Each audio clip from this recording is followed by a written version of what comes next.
बिस्मिल्लाहिर्रहमानिर्रहीम। अस्सलामुअलैकुम वरहमतुल्लाहि वबरकातुहू। लाखों करोड़ों दरूद व सलाम नबी करीम सल्लल्लाहु अलैहि वसल्लम पर और आपकी आल पर। आज बेटा हमारा टॉपिक है testing of hypothesis about several proportions.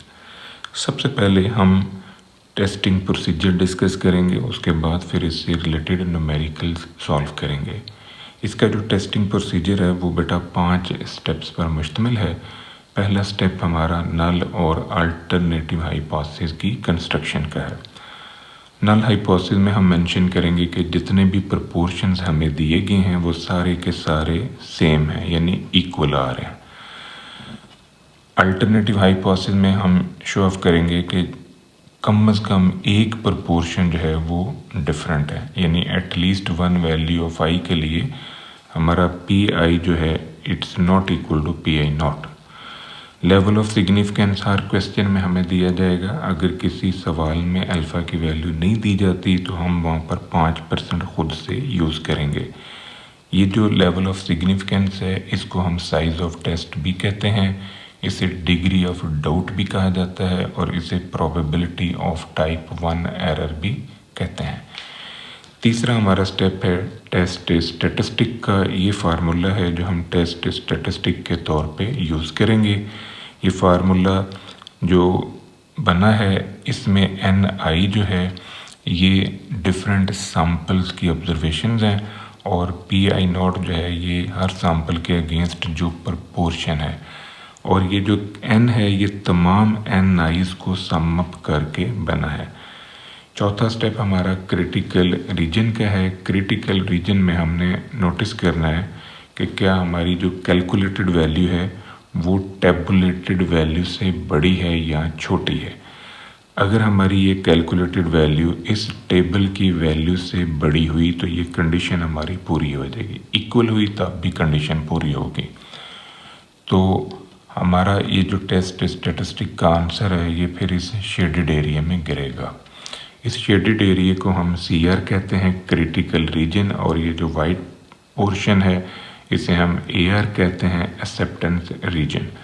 अगर हमारी ये कंडीशन पूरी हो जाती है तो हम अपने नल हाइपोथेसिस को रिजेक्ट कर देंगे, यानी ये कंडीशन जो काई स्क्वायर सी है ये टेबल की वैल्यू से बड़ा होना चाहिए। अब ये के जो है यहाँ पर के इंडिकेट करता है नंबर ऑफ प्रोपोर्शंस जिनको आप टेस्ट कर रहे हैं। अब हम इससे रिलेटेड न्यूमेरिकल सॉल्व करते हैं। हमारा पहला जो न्यूमेरिकल है वो 4 टाइप के सीड्स हैं जिनकी इंफॉर्मेशन पर बना है।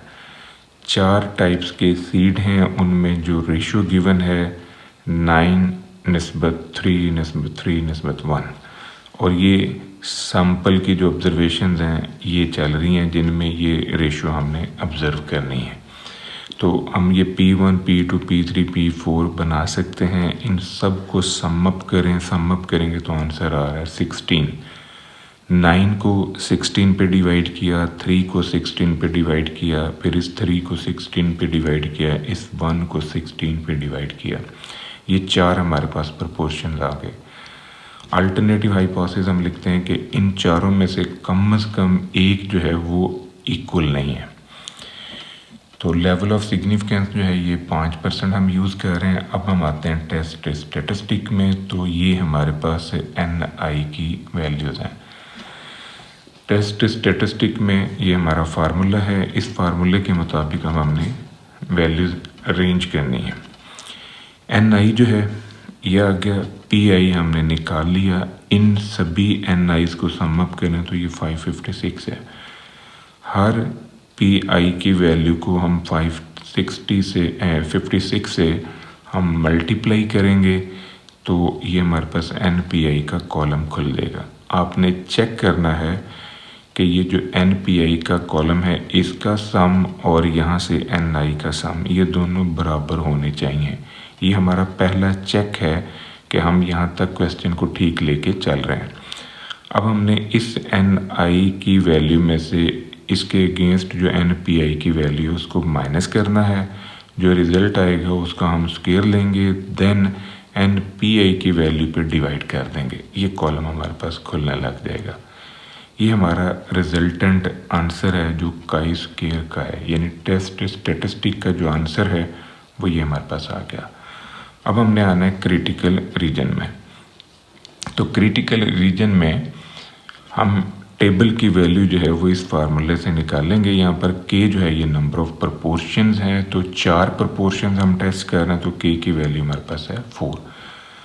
0.05 को हमने 3 डिग्री ऑफ फ्रीडम पर देख के टेबल की वैल्यू लेनी है। ये मेरे पास डॉक्टर अफजाल बेग साहब का टेबल है। यहाँ पर ये 0.05 है, इसको हम 3 डिग्री ऑफ फ्रीडम पे चेक करते हैं, तो आंसर हमारा आ रहा है 7.81। ये 7.82 मैंने लिखा हुआ है, राउंड ऑफ किया हुआ है डाटे को। तो ये जो वैल्यू है इसके साथ हमने इस कैलकुलेटेड वैल्यू को कंपेयर करना है। अब जब हम ये वैल्यू यहाँ पर रख के इस कंडीशन को ऑब्जर्व करते हैं, तो आप नोटिस करें कि ये वाला आंसर जो है ये इससे छोटा है, मतलब ये कंडीशन हमारी पूरी नहीं हुई। तो हम लिख सकते हैं कि हमारी जो टेस्ट स्टेटिस्टिक की वैल्यू है ये AR में गिर गई, क्योंकि ये कंडीशन हमारी पूरी नहीं हुई। So we do not reject null hypothesis. तो हम अपने नल हाइपोथेसिस को रिजेक्ट नहीं करेंगे। इसका मतलब कि चारों प्रोपोर्शन जो हैं वो बिल्कुल ठीक हैं। अब इसी से रिलेटेड ये एक क्वेश्चन है जो आपने बेटा खुद सॉल्व करना है। ये ड्राई फ्रूट्स हैं जिनको किसी मशीन ने इस प्रोपोर्शन से मिक्सअप किया है। ये NI की वैल्यूज़ हैं, तो इनको सम अप करेंगे 5/10, 2/10, 2/10, 1/10। ये हमारे पास खुलेंगे 4 प्रोपोर्शन। ये 4 सैंपल की वैल्यू, सेम ऊपर वाला क्वेश्चन है, ये आपने खुद सॉल्व करना है प्रैक्टिस के लिए। अब इसी टॉपिक से रिलेटेड एक क्वेश्चन हमारे पास ये है कि हमें प्रोपोर्शन इस फॉर्म में दिए गए हैं। P1 के लिए हम लिखेंगे P का स्क्वायर, P2 के लिए लिखेंगे 2PQ और P3 के लिए लिखेंगे Q का स्क्वायर। ये 3 प्रोपोर्शन हैं। अब इनमें हमें जो P की वैल्यू दी है वो 0.4 है, तो P + Q1 होता है, यहाँ से हम Q की वैल्यू निकालेंगे 0.6। ये P और Q की कीमतें अगर हम यहाँ पर रख दें तो ये P1, P2, P3 हमारे पास न्यूमेरिकल फॉर्म में आ जाएंगे। ये हमारे पास NI की वैल्यूज़ हैं। तो अल्टरनेटिव हाइपोथेसिस हम लिखेंगे कि कम से कम एक जो है इनमें से सेम नहीं है, यानी ये जो तीनों प्रोपोर्शन दिए गए हैं इनमें से कम एक जो है वो इक्वालिटी में नहीं आ रहा। लेवल ऑफ सिग्निफिकेंस हमारा 5%। टेस्ट स्टेटिस्टिक ये फार्मूला है जो हमने यूज़ करना है। अब जो डाटा हमें दिया गया है उसकी मदद से हम ये फार्मूला डिज़ाइन करते हैं। NI की वैल्यूज़ इनको सम अप करें तो ये 105 है। PIs हमारे पास ये इस कॉलम का सम 1 होगा, क्योंकि ये प्रोबेबिलिटीज़ को इंडिकेट कर रहा है। तमाम प्रोबेबिलिटीज़ का सम 1 होता है। इस कॉलम की हर वैल्यू को हमने 105 से मल्टीप्लाई करके ये कॉलम बनाना है। दूसरी ख़ास बात ये कि इस कॉलम का जो सम होगा वो 105 के इक्वल होगा, क्योंकि जो ऑब्जर्व्ड वैल्यूज़ हैं और जो एस्टिमेटेड हैं वो बराबर होंगी। ये फार्मूला अब हम बना रहे हैं।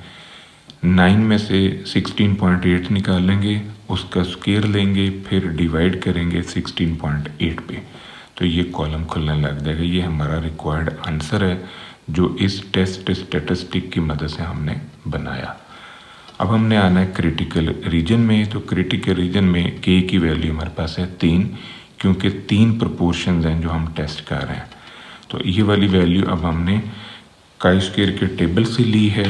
0.05 को हमने ऑब्जर्व करना है 2 डिग्री ऑफ फ्रीडम पे। ये 2 इधर से, तो यहाँ से ये 0.05, तो 5.99 हमारा आंसर आ रहा है। अब ये जो कैलकुलेटेड वैल्यू है इसको जब हम यहाँ पर कंपेयर करते हैं हम अपनी टेबुलेटेड वैल्यू के साथ, तो आप नोट करें कि ये काई स्क्वायर की वैल्यू यहाँ रखने से ये कंडीशन पूरी नहीं हुई। तो हमारा ये जो आंसर है ये फिर CR में नहीं गिरा बल्कि AR में गिर गया है। तो हम अपने नल हाइपोथेसिस को रिजेक्ट नहीं करेंगे। इसका मतलब कि जो तीनों प्रोपोर्शन हैं वो बिल्कुल ठीक हैं। इसी टॉपिक से रिलेटेड ये 2 क्वेश्चन हैं बेटा जो आपने खुद सॉल्व करने हैं प्रैक्टिस के लिए। तो इनमें जो पहला क्वेश्चन है यहाँ पर 4 प्रोपोर्शन हैं, एक ये P1, ये P2, ये P3, ये P4। अब हम जब इनमें P, Q, R की कीमतें रखेंगे, P की वैल्यू, Q की वैल्यू, R की वैल्यू, तो ये चारों प्रोपोर्शन न्यूमेरिकल फॉर्म में चले जाएंगे। ये हमारे पास NIs है, तो हमने अल्फ़ा 1% पे इनकी टेस्टिंग करनी है। दूसरा क्वेश्चन जो है, आपने दो सिक्कों को टॉस किया 200 मरतबा, तो इनके ऊपर हमारे पास 80 टाइम्स दो हेड आए हैं, फिर 80 टाइम्स एक हेड आया है, 40 टाइम्स कोई हेड नहीं आया। दो सिक्कों को टॉस करने से ये हमारे पास सैम्पल स्पेस आई। तो यहाँ पर आप नोटिस करें कि अगर कोई हेड नहीं आता, x हमारा नंबर ऑफ हेड को शो कर रहा है, कोई हेड नहीं आता तो ये 1 पॉइंट है 1/4, एक हेड आता है तो ये 2 पॉइंट्स हैं 2/4, और 2 हेड आते हैं तो ये 1 पॉइंट है 1/4। ये हमारे बनेंगे PIs। तो इन PIs को हमने 200 से, इनके सम से मल्टीप्लाई करके ये कॉलम बनाना है। फिर ये FO और ये FE, इन दोनों का स्क्वायर लेंगे माइनस करके और डिवाइड करेंगे FE पे, तो ये कॉलम खुल जाएगा। ये हमारा रिक्वायर्ड कॉलम है। नेक्स्ट है जी, यहाँ पर हमें 50 स्टूडेंट्स की इंफॉर्मेशन दी गई है 5 क्लासेस में, और उनमें जो पास परसेंटेज है और फेल परसेंटेज ये गिवन है, 4 पास प्रोपोर्शन 1 फेल।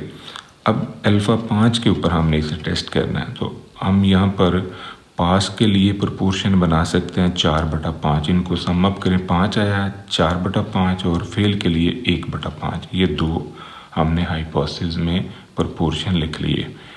अल्टरनेटिव हाइपोथेसिस में हम लिखते हैं कि इनमें से कम एक जो है वो गलत है।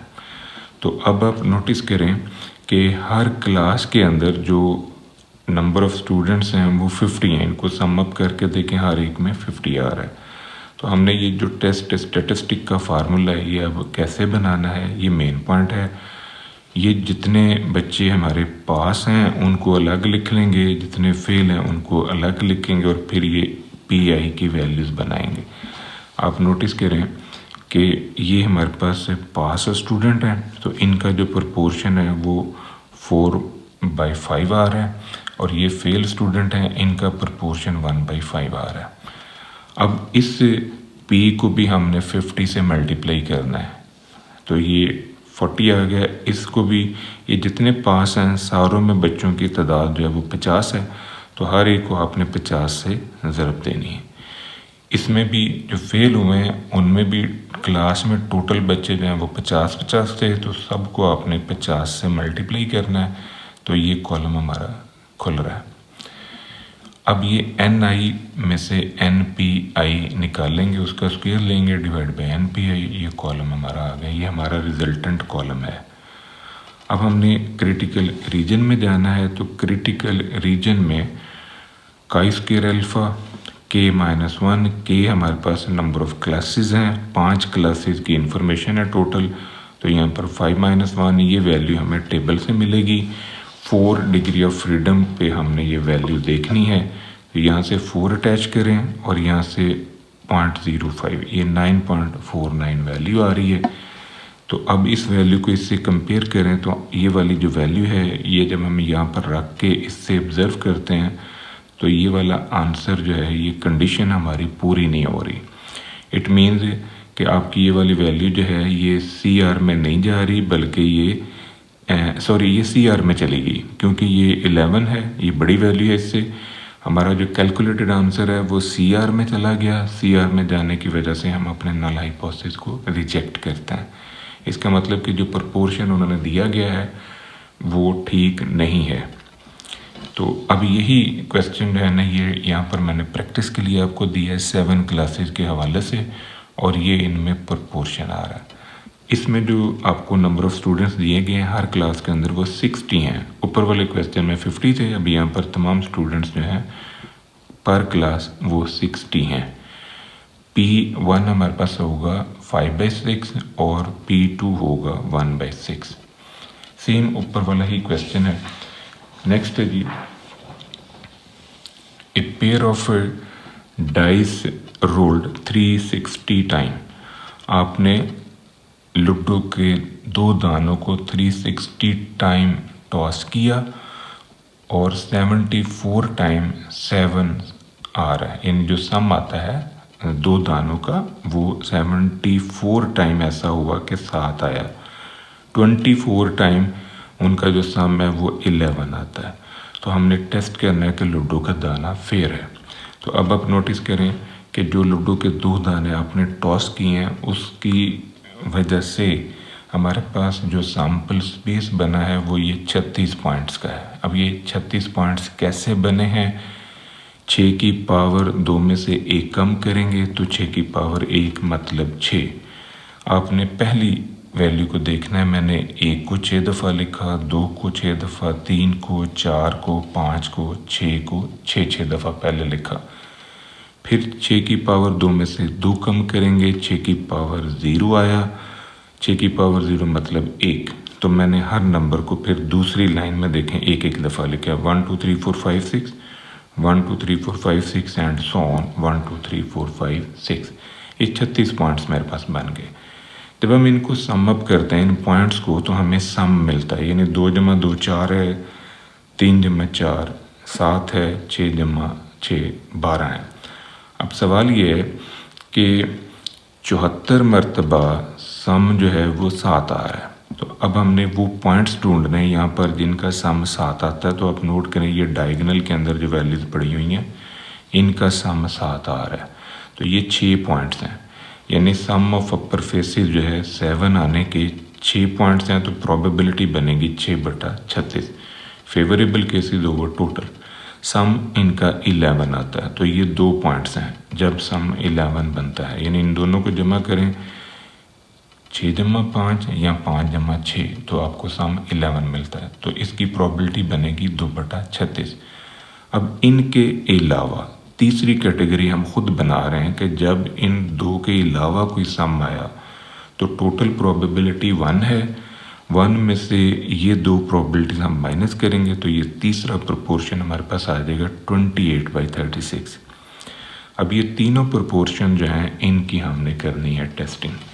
तो नल हाइपोथेसिस हम बनाते हैं कि तीनों प्रोपोर्शन जो हैं वो सेम है, यानी P1 इसके इक्वल, P2 इसके इक्वल, P3 इसके इक्वल, तीनों इक्वल आ रहे हैं। अल्टरनेटिव हाइपोथेसिस हमारा है कि इनमें से कम एक जो है वो इक्वल नहीं है, कम से कम एक गलत है। लेवल ऑफ सिग्निफिकेंस हमारे पास है 5%। टेस्ट स्टेटिस्टिक में हमने ये फार्मूला जो है ये यूज़ करना है। अब NI ये हमारे पास है 74 और ये है 24। अब ये दो तो हमें गिवन थे और 360 मरतबा हमने लूडो के दो दानों को रोल किया। तो 360 में से 74 और 24 जब हम माइनस करेंगे तो ये तीसरी कैटेगरी बनेगी अदर की, यानी 360 में से इन दोनों को निकाला तो ये 262 आ गया।